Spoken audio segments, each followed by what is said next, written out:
Harry Potter et la Chambre des Secrets, le jeu qui a vraiment fait rêver une génération. Imaginez un monde où Poudlard n'est pas juste un décor où chaque couloir cache un secret ou lancer un sort donne vraiment l'impression d'être Harry Potter.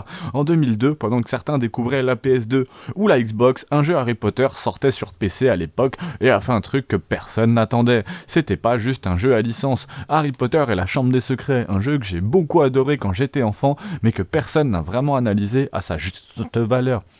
J'ai bugué à sa juste valeur. Personne ne l'a jamais analysé. En plus, ce jeu, vraiment incroyable, existait sous deux versions, aussi bien sur l'ordi, la version que vous voyez actuellement à l'écran, mais aussi une version Game Boy au tour par tour. Si vous voulez qu'on fasse un test sur cette version Game Boy au tour par tour, eh ben vous savez ce qu'il faut faire, un petit pouce bleu, abonne-toi. Harry Potter et la Chambre des Secrets. Aujourd'hui, une question simple. Est-ce que c'était un jeu nostalgique ou un des meilleurs jeux Harry Potter jamais sortis? Eh ben c'est un jeu qui est sorti sous pression. Le film La Chambre des Secrets sort au cinéma. Le premier jeu a cartonné mais était tellement limité, IA a alors un défi monstrueux.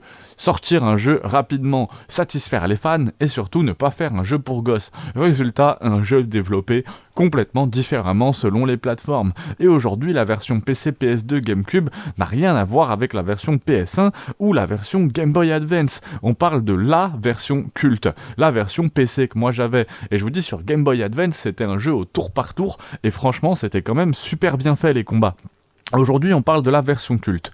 Le gameplay, le moment où tu deviens un sorcier, et la surprise. Pour la première fois, Poudlard est en semi-open world. Tu peux explorer librement, revenir dans les zones, chercher des secrets, apprendre des sorts qui changent vraiment le gameplay. Les sorts d'ailleurs, parlons-en. Chaque sort a une vraie utilité. Flipendo, combat à énigmes, Lumos pour l'exploration, Alohomora, raccourcis, secrets, collectibles. C'est pas juste appuyer sur un bouton. C'est un puzzle game déguisé en jeu d'aventure.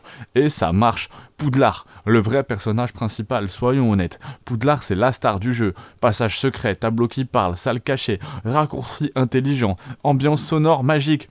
À l'époque, aucun jeu Harry Potter ne faisait aussi bien. Beaucoup de joueurs connaissaient mieux Poudlard dans le jeu que dans les films. On va pas se mentir, le combat par contre est basique, pas technique, répétitif, mais il est pensé pour le rythme, la progression et surtout le public visé justement. Et les boss, les basiliques, les défis marquent vraiment les esprits.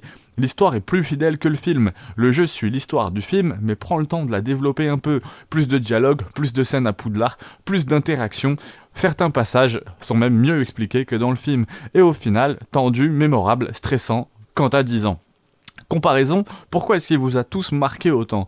Comparé à Harry Potter 1, beaucoup trop rigide, Harry Potter 3, trop ouvert mais confus, Harry Potter 4, trop orienté action, la Chambre des Secrets était le parfait équilibre. On pourrait même le comparer à un Zelda Light, un platformer aventure intelligent, un jeu licence fait avec amour, ce qui est souvent rare.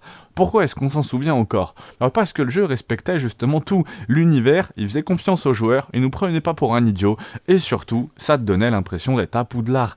Pas juste de jouer à Harry Potter, d'y vivre.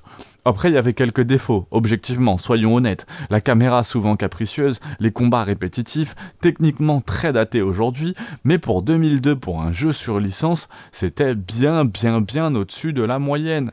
Alors, est-ce que c'était un chef-d'œuvre? C'était peut-être pas le jeu parfait, mais c'était un jeu sincère, ambitieux et profondément marquant. Un des rares jeux de la licence qui a compris ce que voulaient les fans. Et peut-être le meilleur jeu Harry Potter avant Hogwarts Legacy.